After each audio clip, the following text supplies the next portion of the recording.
Okay, so everybody now can see this, right? Can you control your brain not to see this, Cal? This is interesting. Oh, yeah, same Cal, right? So our brain is kind of weird. We cannot control. You know, only one the, is what do you call? Okay, one organ's proper activity is only what we can control. There is only one organ. You cannot control anything else. I think it's a human only we control our lung by breathing. That is something. All right, so let's revisit the lateral system. I think this is should be fun, really fun. This is all structural form finding, but I think it's kind of hard. All structural engineering is how to find the structural efficient structural form to resist gravity load and lateral load. I think that is most fun. Eventually, I just showed some structural form. What we see looking at now is applied to the sky and the space rocket too. Because structural, I mean, rockets should have their own structural body, right? Have to resist all many other external forces, right? So I think what we've been talking is, I think we have some common ground. So I think we should kind of feel proud of self. So what we're gonna do is we're gonna just revisit this few times because of homework 4 and this is all identical, right? Basically, all the lateral system or high-rise building is all can deliver, right? They anchor and they have a support at the base and can deliver all. So now, because we have a most likely structural, two material, concrete and steel, things all last couple of decades, the structural engineer has been developed the structural form and executed worldwide. I mean, concrete versus steel, always the industry competed. So steel advanced first, so 1970s, mostly high-rise building, Willis Tower in Chicago, World Trade Center, New York, so all made out of steel. Now, concrete technologies are advanced because of high-rise building, because we need to deal with also static, gravity, lateral, also dynamic behavior. I think our structural industry kind of finds and use more benefit from the concrete for high-rise building. So Burj Khalifa, Kingdom Tower is under construction, resuming the construction. Have you heard about Kingdom Tower in Saudi Arabia? 1 kilometer. 1 kilometer is just resuming, right? Restarting the construction. It's made out of concrete. Why not steel? We maybe can try. It's a homework 4, and maybe we can try because relatively the concrete is cheaper, and in terms of to get the same amount of moment of inertia, stiffness, right? The concrete is much cheaper and than steel. Or maybe test sand. The material is more in the Middle East. Sand, local material, yeah. So I think it's not only Middle East. I think in general, concrete, I think has a benefit. We can use a local material, right? The steel, if you don't have any factory or laborers, right, fabrication, you need to ship it or from overseas, import all the right. It costs more. It's not only material alone.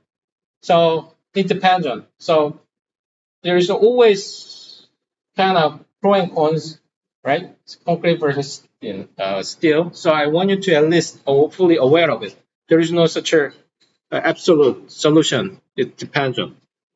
But just in terms of just structural form, I think this is a kind of very well known diagram. I think one of our kind of smart genius structural engineer already came up with this. So we just going to borrow it and we're going to use it. Is there any other structural form? Most likely no to me. or combination of this. Combination of this. Some of them maybe we learn from nature, Mother Nature. So let's revisit a little bit. So where we are is right there, right? I think since we have a remote e-tab access, seems like we are moving a little bit ahead, which is good. You guys can spend some more time to learn e-tabs. Basically, this is finite element software. What we're doing here, we're learning all three uh, the pillars, the modeling, analysis, and designing all together. But I think at this point we are at the lateral system, right? This is pretty common vocabulary, but I think we're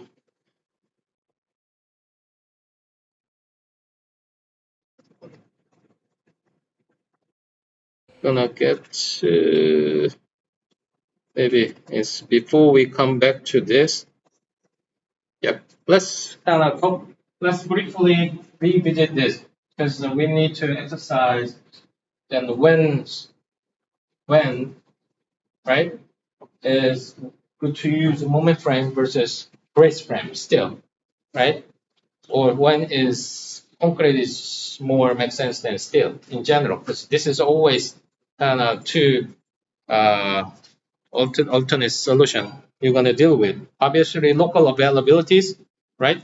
Labors, infrastructure, all kind of chime in, and engineer and also contractors. They usually have some opinion on it, but we are structural engineer. We're gonna just focus on the structural system and concrete versus steel, and we usually review and propose the one multiple solution of the design phase. So moment frame, right? The first moment frame is usually advanced, developed. But now our engineering society, know moment frame is relatively expensive because obviously we rely on column and beams of flexural stiffness by using rigid connection. So moment frame, you probably rarely think is you can see it in current building design, except just local, maybe locally you can maybe make and see this. But at least I want you to aware moment frame is actually is available, but using column and beams rigid connections. The connection could be could engage the bolts or welding, something I want you to aware of it.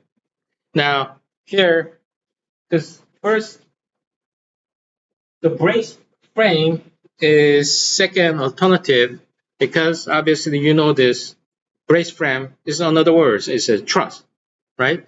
But the truss configuration can be various a lot, right? What you see this on the left is that concentric brace frame X using double story diagonal bracing, right? Depends on this your truss depth, your diagonal 45-degree angle is most efficient, right? Something like that. So obviously you could choose, you perform that the truss configuration based upon your overall geometry. But obviously this is the brace frame we're using truss analysis, and especially steel brace frame is very common. You see that multiple the brace frame geometry. So I show you. Now in our project, we try to use a concrete shear wall. So this is a more common or pretty much similar the floor layout, but you can see in here, you can see this whole concrete wall is located in the middle, the opening representing the elevators, some stairs. Somehow this building doesn't have any second stairs somehow. But you could see the steel columns, steel girders, steel beam, a column here, no corner column. And since I think obviously architect or maybe engineer somehow they prefer to use not to use a corner column, so they put the two column away from the corner. So something like that. There are many kind of aspects you need to consider from the structural point of view and also architectural owner's point of view. But in general, you see that concrete core wall, right? You're gonna now get used to this.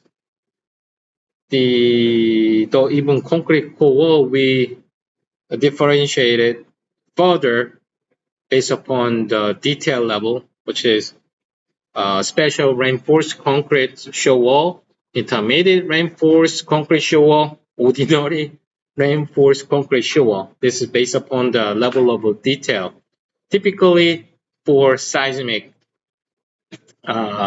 requirement. But today's our project, we're gonna just treat our building is because it located in the New York City. We assume our structural system is ordinary reinforced concrete shear wall system. Ordinary reinforced concrete shear wall, right?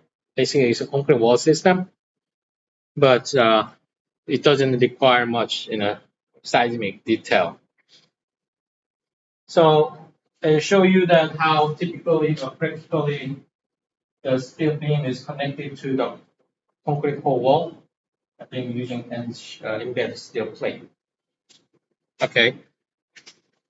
Now you can just ignore this. There's no one actually use this. So very constructability is quite challenging. We talked about steel shear plate system, which is not common, but we have some example in New York City High Line on 23rd Street. Okay, frame tube again. Because the building is very tall, we try to engage except all the column. So place the column very closely spaced, right? And using deep girder with the moment connection. So this is what we call frame tube.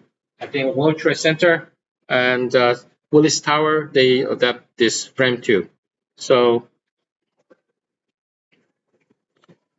one thing you'll see more practically, I mentioned that the column is too closely spaced, but at the ground level, I think we open up. So we actually merge these three columns, the second floor or third floor.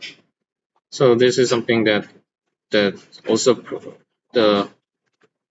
we need to consider. Okay, bundle tube, I talked about it.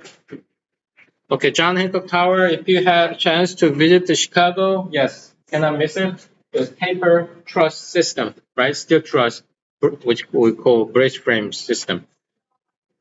And Diagrid, we talk about it. So at least I want you to aware to the structure form. In your final project, you're gonna adapt the concrete shear wall, ordinary concrete shear wall system. But some teams may have to engage outriggers, truss. If your core wall, right, depth, our building is 600 feet, right? 600 feet tall. If your core wall, let's say roughly 20 feet, 30 feet, let's say 30 feet, our building has a structural aspect ratio 600 divided by 30, so about 20 is quite slender. So your core wall alone may not can handle to meet our lateral deflection requirement. So here, just two example diagrams of the central core with some center outrigger truss, what is located at the top. This diagram shows the outrigger truss at the southern middle height. But basically, what you at least aware of the central core, our case is concrete wall, right? With this deep truss, which is deep in, right? You can see this big horizontal members, time with shear column, skip. So we could gain some lateral stiffness. This is one of greatest invention that things our industry found. But we actually expect inspiration from that sailing boat, right? Because that Outrigger. So again, lateral stiffness, right? So I want you to at least kind of understand that why we end up with to have this type of Outrigger truss with a column on, in addition to the concrete central floor wall. So Outrigger system might some team might end up to use it. We'll maybe discuss. So, bigger scale I show you Taipei 101, right? More than one story, 100 story tall. See the how many Outrigger, right? Truss, but the column also is as big as this, gigantic, almost maybe 200 meter by 300 meter, something like that side. Even though that amount of steel, yeah, the building performance acceleration is so high, so they installed a pendulum damper. So this is something over in a general high level overview. So as building is getting taller and taller, obviously the gravity requirement demand is continually increased. But obviously, so because of lateral loads, we need to meet certain lateral stiffness requirement to meet the deflection criteria and also vibration criteria. The material, the structural material that need is not just linear, mostly exponential the increase. So have you heard about